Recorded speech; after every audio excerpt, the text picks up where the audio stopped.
pohorski bizarro.exe. Nekje na travnikih Pohorja v predelu Holističevega gozda. Uhlsport škornje kopački mi od konstantnega ritja po blatnih gozdnih stezah, ko jih potem doma ne sperem in pustim, da se mi samo blato zasuši, razpadajo. Tukaj rijem v hrib na deževni dan, kje so tiste luknje, ki so včasih bile, sedaj pa raste koka in zelene trave. S tem ponavljanjem ustvarjam odmev v gozdu. Vsake toliko časa se na nekih točkah odbije zvok nazaj in zaslišim skoraj da nekakšne pristuhe v daljavi. Občasen feedback loop.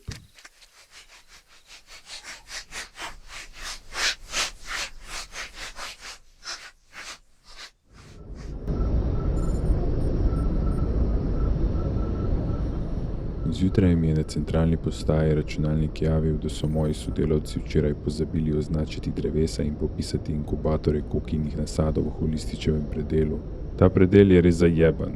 Kdo bi jim zameril? Res, kako jim naj zamerim? Če imaš slučajno na seznamu dnevnih nalog samo ta predel, potem imaš kaj delati čez celoten delovni dan. V njegovo srče ne moreš stopiti z nikakršnim traktorjem ali štirikolesnikom, mogoče bi lahko stopil z motokrosom. To bi šlo, ampak se da zaradi povečanega števila pospešeno rastočih hyperdreves in mutiranih krtov kar hitro zabiti ali zlomiti na krtijekih. Zato so ti najboljša oprema škornji kopački, železni, s podaljšanimi čepi, da se zarijejo v blato in te poženejo naprej.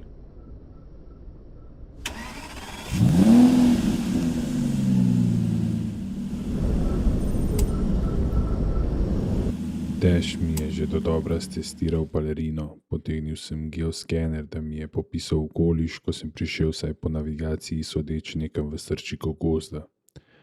Pričel sem se skenerjem v roki obračati v krogu, tako da mi je zajel področje v okolici 1 kvadratnega kilometra. Počasi so se mi na navigaciji izrisovala drevesa, ki jih je bilo potrebno popisati, pa kokini inkubatorji in še. Odšel sem do prvega inkubatorja, ki leži zraven male lesene hiške, postojanke našega gozdarskega podjetja, ki že nekaj časa ni bila adaptirana. Tam sem si utrgal par kokinih listov, pač vsakokratna rutina.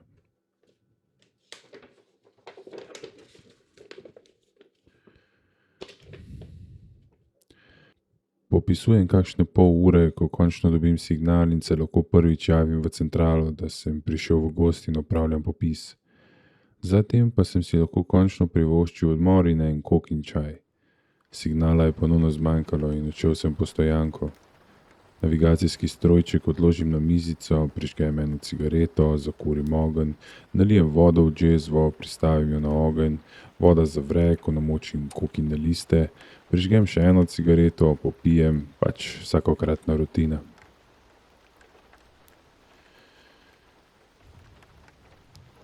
Miza začne počasi vibrirati, navigacija začne utripati. Javlja mi nekakšne površinske premike kakšnih 500 metrov od postojanke.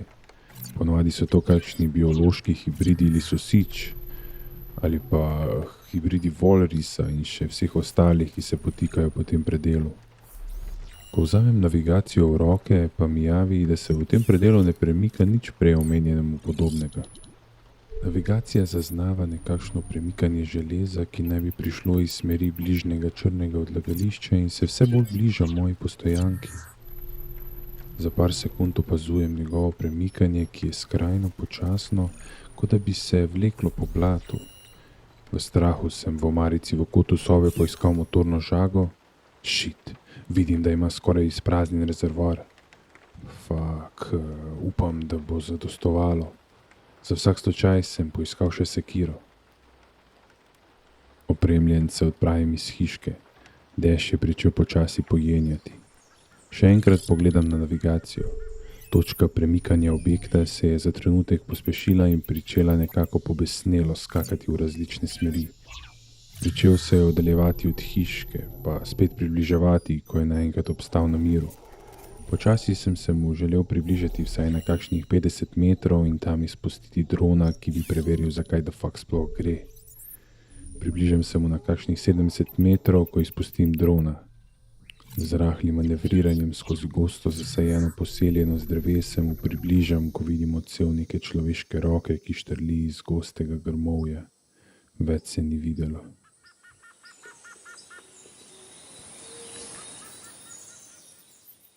Spilotiram dron nazaj k sebi ter se odpravim še bližje.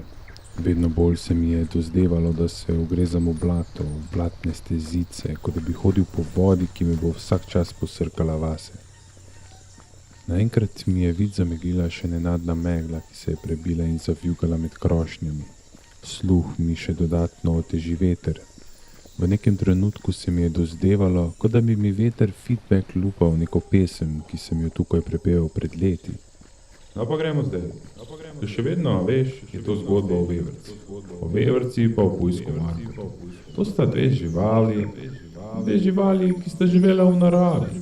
Vse te živali so se imele radi. No pa gremo zdaj. No pa sem šel še bliže grmu, na kakih 20 metrov. Navigacija mi spet javi premikanje. Točka na njej se je začela premikati stran od mene. Bilo mi je dovolj, želel sem jo ujeti. Pognal sem se za njenimi sledmi v blatu in na srečo sem se ji vedno bolj približal. Pospravim navigacijo, zakurblam motorno žago, letim z motorno žago za njo, v nekem trenutku zmanjka bencina, motorna žaga ugasne, odvržem jo na stran, vzamem sekiro, letim sekiro za njo, letim, plavam, letim, hodim, z matrancem letim.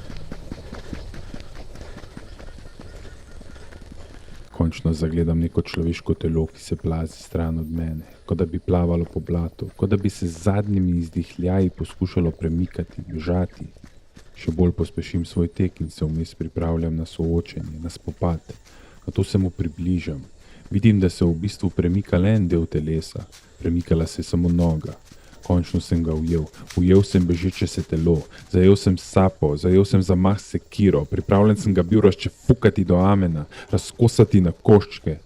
Ravno ko je zašlo za eno od dreves, sem zamahnil sekiro in zarezal v drevo. S potegom sem odlepil sekiro strani, zarezal v steblu, se spet pognal za njim, zalučal sem sekiro, da bi ga ustavil in sem s tem... Pizda materno, no. Zajel sem sapo, zajel sem zamah sekiro, zadel njegovo nogo. V trenutku se je ustavilo, oddahnil sem si. Pogledam ga pobližje. Bilo je le mrtvo telo z dvema bioničnima nogama. Ena od teh je izgleda še vedno delovala in imela ločen napajalnik. Mislim, da je v pobeznelem gliču vlekla kadaver iz črnega odlagališča proti holističevemu predelu gozda. V rahli paniki sem iskal signal, da bi lahko javil v centralo, kaj se mi je zgodilo. Ni ga bilo. Odlekel sem kadaver v postojanko, ga spravil v kot in ga priklenil z lisicami za kamin. Ni mi preostalo drugega, kot da grem nazaj v centralo, da javim, kaj se mi je zgodilo, saj sta mi crknila telefon in walkie-talkie. Ko prispem nazaj v centralo, so bili vsi začudeni, da sem se vrnil. Odrival sem jih od sebe in odrival sem njihova vprašanja. Takoj sem želel javiti policiji, kaj se je zgodilo. V daljavi sem zaslišal glasen grom, ki me je rahlo zmedel, ko sem se javljal policijski centrali. Na našo centralno postajo sta prišla detektivka in detektiv, da bi jo odvlekel nazaj v našo postojanko. Ko smo prispeli tja, je bila na postojanki vidna velika luknja predrtega lesa na steni. Kadavra ni bilo v notranjosti postojanke. Ko sem pričel pripovedovati potek dogodkov, sta mi detektiva verjela na besedo. Potem sem se spomnil groma, ki me je zmedel med telefonskim klicem, strele, ki je po možnosti udarila v postojanko. Pričeli smo z iskanjem sledi, a za trenutek se mi ni več dalo. Prižgal sem si cigareto, usmeril detektiva, ki sta poklicala še forenzično službo na neko pot okoli tega predela. V resnici nisem imel pojma, kam bi lahko pobegnil kadaver. Odpravil sem se nazaj v postojanko ter zakrpal luknjo. Si tam ponovno zakuril ogenj, prižgal cigareto in pripravil čaj. Makaki, sem si rekel, makaki. Pognal sem se za kadavrom, kot da bi mi bila zadnja večerja.